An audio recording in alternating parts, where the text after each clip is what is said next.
మనం ఈ పూజలో ప్రార్థించుకున్నాం. మనం చేసినటువంటి పొరపాటు మన్నించమని ప్రభుని ప్రాధేయపడదాం.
సజీవ దేవుని సాన్నిధ్యం కావాలి.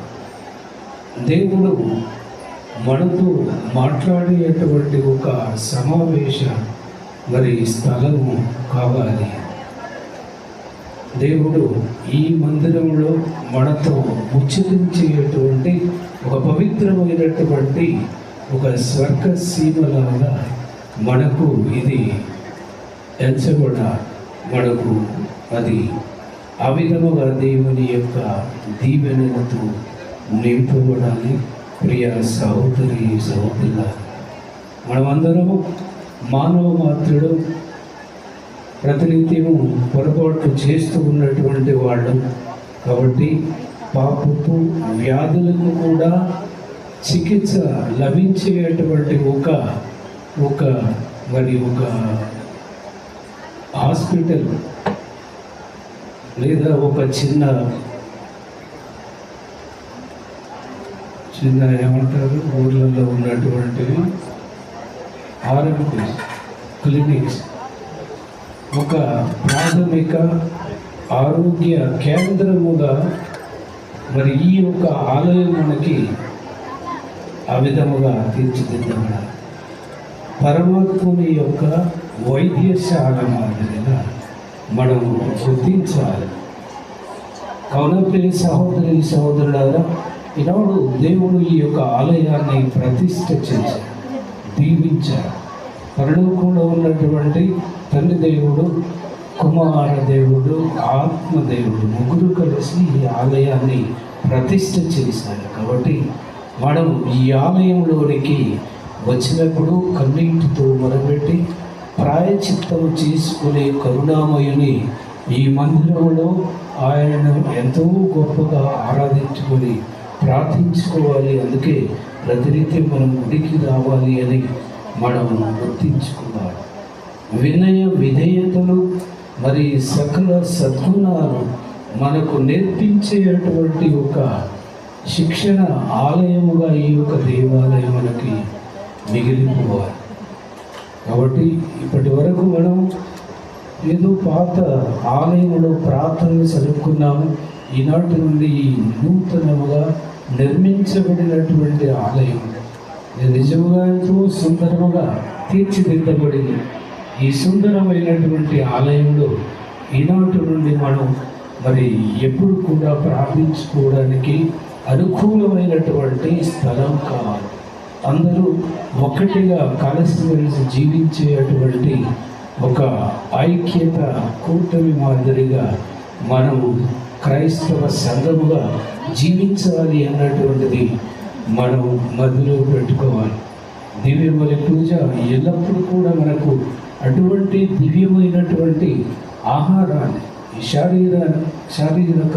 శరీరానికి కావలసినటువంటి బలాన్ని, ఆధ్యాత్మిక జీవితానికి అవసరమైనటువంటి శక్తిని ఇచ్చేటువంటి బలం ఎక్కడ ఉంది అని అంటే ఈ దివ్య సంస్కారాల్లో, దివ్య ప్రసాదంలో, దివ్యబలి పూజలు సమర్పించుకున్నప్పుడల్లా మనం అటువంటి బలాన్ని పొందుతున్నాం.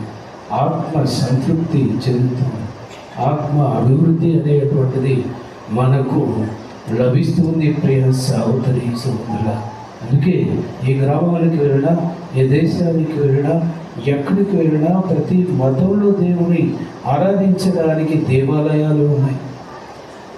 హిందువులు, ముస్లింలు మసీదులను, క్రైస్తవులు చర్చిలను నిర్మిస్తారు.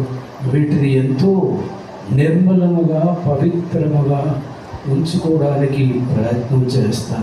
ఎందుకంటే దేవాలయంలో సృష్టించినటువంటి దేవుడే నివసిస్తాడు కనుక, ఆ సృష్టికర్తే ఈ దేవాలయంలో ఉంటాడు కనుక, ఆయన కోసమే ఈ మందిరాన్ని మనం నిర్మించాము. కాబట్టి ఈ మందిరంలో ఆ సృష్టికర్త మన కోసం ఎదురు చూస్తూ ఉంటాడు అన్నటువంటిది మనం ఎప్పుడు కూడా మరచిపోకూడదు. అందుకే అంటారు, ఇంటికి దేవాలయానికి తేడా ఉంటుంది. ఇంటికి దేవాలయానికి చాలా తేడా. ఆదికాండం 35వ అధ్యాయం 7వ వచనంలో బేతేలు అనగా దేవుని నివాసము అని అర్థం. బేతేలు అని అంటే దేవుని నివాసం, దేవుడు నివసించేటువంటి స్థలం.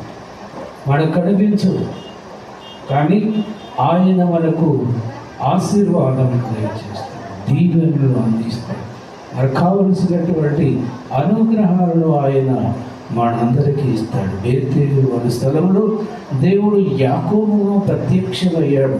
దేవునికి యాకోబు ఆ చోటనే బలిపీఠాన్ని నిర్మించిన, బలిపీఠంపై దేవుడు వేంచేసే అటువంటి స్థలం అది. ఈ బలిపీఠంపై మనం దివ్య బలి పూజ జరుపుకున్నప్పుడల్లా నడి పూజ